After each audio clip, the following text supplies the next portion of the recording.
வாங்க மக்களே, நம்ம இன்னைக்கு ஒரு இடத்துக்கு போகிறோம். ரொம்ப நாளாக ஆச்சு வெளியே போய், ரொம்ப நாளாக வீடியோ ஒன்றும் எடுக்கலை. அது இன்றைக்கி கிளைமேட்டு நல்லா கூலாக இருக்கவும் நாங்கள் பக்கத்தில் இருக்கக்கூடிய சங்ககிரி மலைக்கோட்டைக்கு கிளம்பிட்டோம். எங்கள் வீட்டில் இருந்து ஒரு 17 கிலோமீட்டர் தான் தூரம்.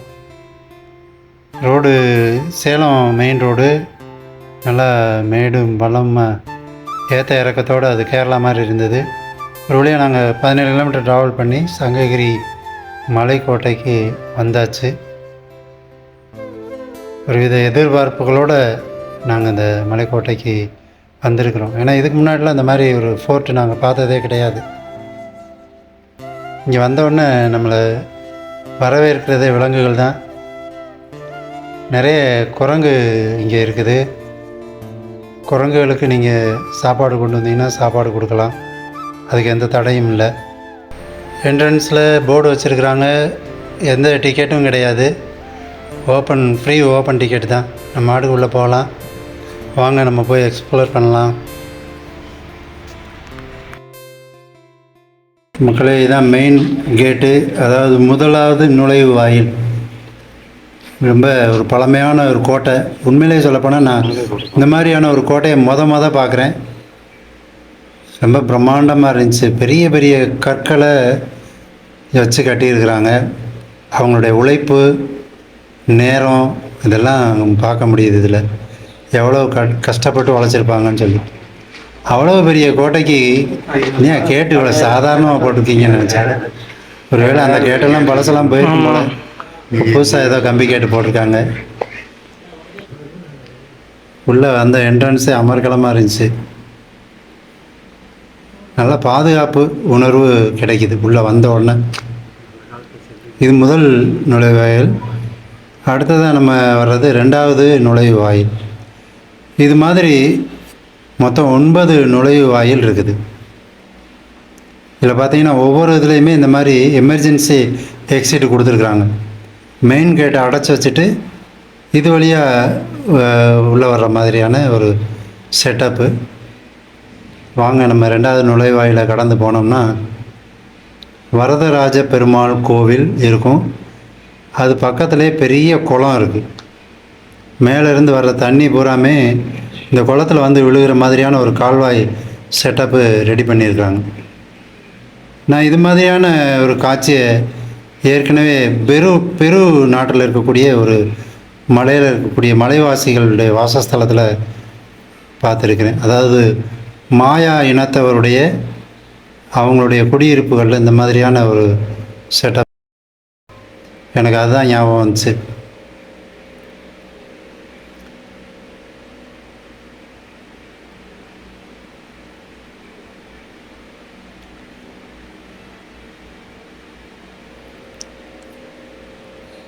பழைய கோயில், நந்தியோட தலையெல்லாம் காணாமல் போச்சு.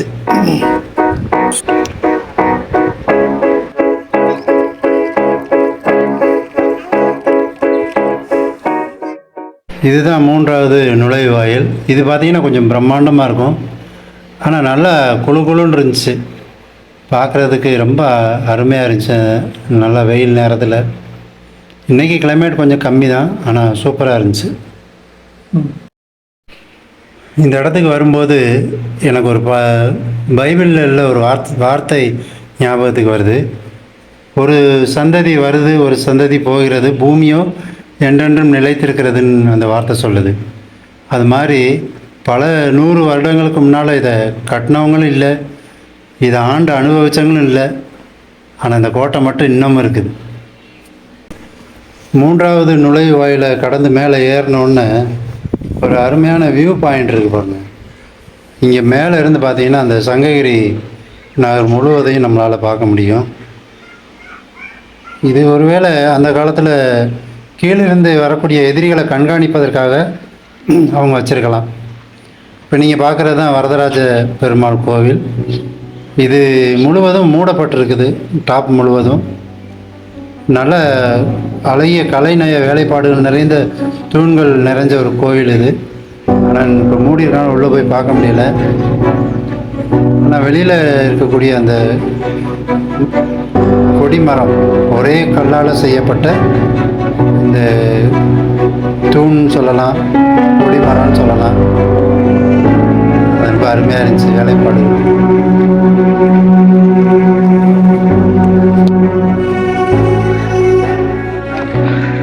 எதுவுமே ஒட்டலடா, சும்மா தூக்கி தூக்கி வச்சுருக்காங்க. எதுவும் கலா வருது அவர். ஆமாம், கல் சும்மா நிற்கிது. இந்த கல்லுக்கு மேலே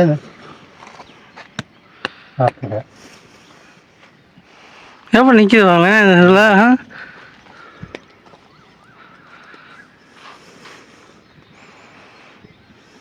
ஃபுல்லாக சயின்ஸ் என்ன?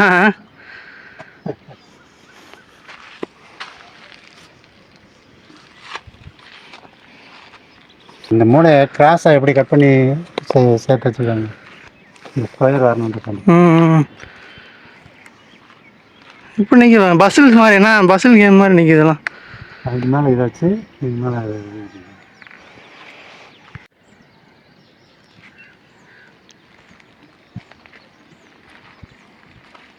என்ன சுற்றுறீங்க?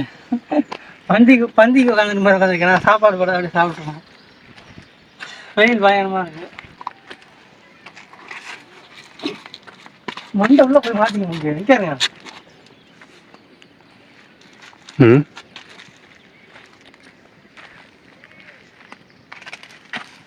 புகை மாதிரி இருக்கு.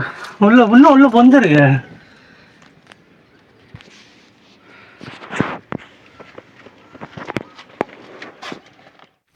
படிக்கிட்டு என்ன இருக்கு பாருங்க, போய்கிட்டே இருக்கு பாருங்களேன். அப்படியே போகுது மேலே மேலே, மலைக்கு மேலே போயிடும் உங்களுக்கு.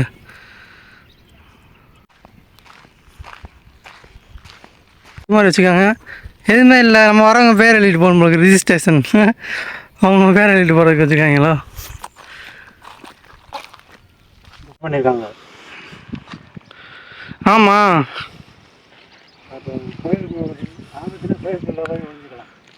இந்த படம் மாதிரி எது கேப்டன் மில்லரில் ஒழிஞ்சுக்குவாங்கல்ல கோயிலுக்குள்ளே, அது மாதிரி ஒழிஞ்சிக்கலாம் உங்களுக்கு அந்த கோயிலில். இந்த ஹூடி வந்து நீங்கள் எல்லா வீடியோவில் பார்த்துருப்பீங்க. மூணார் வீடியோவில் பார்த்துருப்பீங்க, குருவித்தர வீடியோவில் பார்த்துருப்பீங்க, இந்த வீடியோவில் பார்க்குறீங்க. இருக்கிற ஒரு ஹூடியை வச்சு உப்பாத்திக்கலாம். ஆனால் வெயிலுக்கு யாரும் ஹூடி போட மாட்டாங்க, ஆனால் நாங்கள் போடுவோம். காலையில் வெயில் இல்லை. இது வரைக்கும் நம்ம வந்த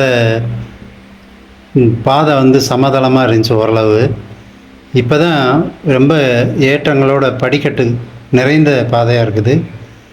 நிறைய படிக்கட்டு இருக்கனால ஏறி போக கொஞ்சம் சிரமமாக இருக்குது. நாங்கள் வரும்போது கிளைமேட் கூலாக இருந்துச்சு. பார்த்தா இப்போ வந்து வெயில் ஏறிடுச்சு. மேலே அப்படியே ஏறி போனோம். போனால் 4வது நுழைவு வாயில நாங்கள் அடைஞ்சோம். ஆனால் அது கொஞ்சம் சிரமமாக தான் இருக்குது மேலே ஏறி போகிறது. வெயில் இல்லாத நேரத்தில் நம்ம ஏறிடலாம். அதுக்கு தகுந்த மாதிரி பிளான் பண்ணி வரணும். ஏர்லி மார்னிங் வரணும். நாங்கள் கிளம்புனது ஆஃப்டர்நூன் ஆயிடுச்சு. தண்ணி ஏன்னா அங்கங்கே தேங்கி இருக்குது. இது ஒரு வியூ பாயிண்ட் இருக்குது. இதில் பார்த்ததை விட இது நல்லா துல்லியமாக இருக்குது. நிறைய பகுதியை இங்கேருந்து பார்க்க முடியுது. வணக்கம்டா மாப்பிள்ள, மதுரையிலேருந்து பாருங்க. டேய் குரங்கு பாலே, குச்சி உடஞ்சி கீழே உள்ள போகிற.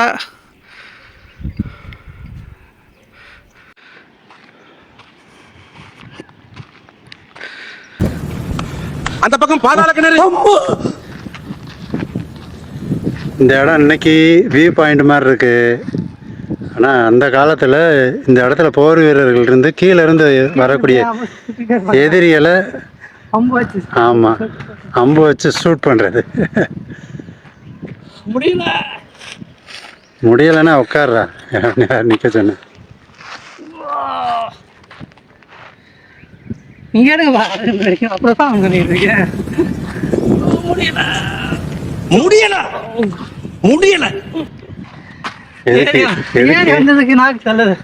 எதுக்கு இந்த பெர்ஃபார்மன்ஸ் பண்ணிட்டு இருக்காங்க.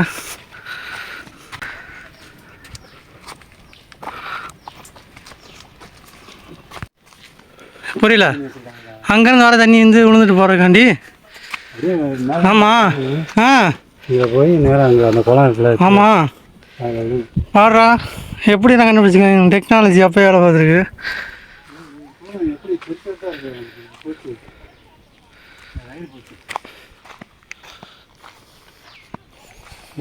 ஆமாம் அடிச்சிட போகுது. இவ்வளோ பெருசாக இருக்குது அட்டை மாதிரி.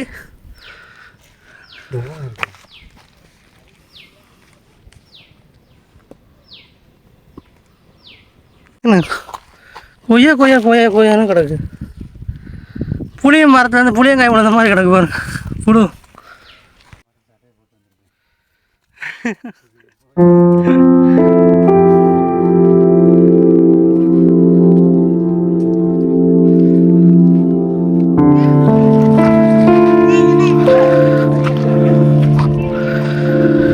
இது 3வது வியூ பாயிண்டா? எல்லாம் ஒரே வியூ தான். என்ன தெரியும் போகுது, பில்டிங் சின்னதான் தெரியும். கடந்து வந்த பாதைகள் இந்த மாதிரி.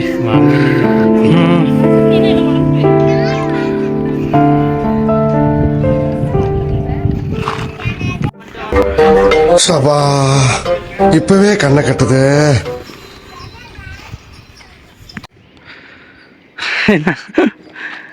பாதி ஏறும்போதே டயர்ட் ஆகிட்டோம்.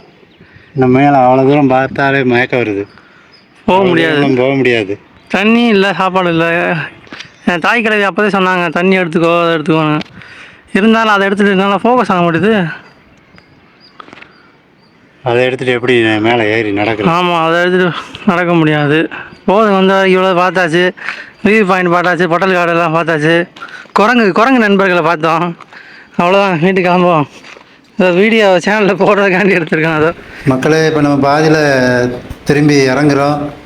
ஏன்னா மேலே போக முடியல. இன்னும் பார்க்க வேண்டிய இடம் நிறைய இருக்குது. மக்களே, கோட்டையின் 3வது நுழைவாயிலில் தான் இந்த வரதராஜ பெருமாள் கோவில் இருக்குது. இன்னும் மேலே போனால் 5வது வாயிலை அடுத்து ஒரு படை வீரர்கள் தங்கக்கூடிய தங்கும் இடம் இருக்குது. அப்படியே மேலே போனால் 5, 6க்கு இடையில ஒரு முஸ்லீம் வழிபாட்டு தலம் ஒன்று இருக்குது. அது பக்கத்தில் மர்மமான ஒரு சுரங்க பாதை ஒன்றும் இருக்கிறதா நான் கேள்விப்பட்டேன். இந்த காலத்தில் பல்லாங்குழி ஆடுறது அவங்க வந்ததா இல்லை இவங்க எல்லாரும் வந்ததான் தெரியும். படத்துக்கு எடுக்கிறியா? அவ்வளோதாங்க. வெயில் வந்துச்சதுனால மேலே ஏற முடியல. அப்படியே படுத்துட்டு இதோட வீடியோ முடிச்சிடலாம்.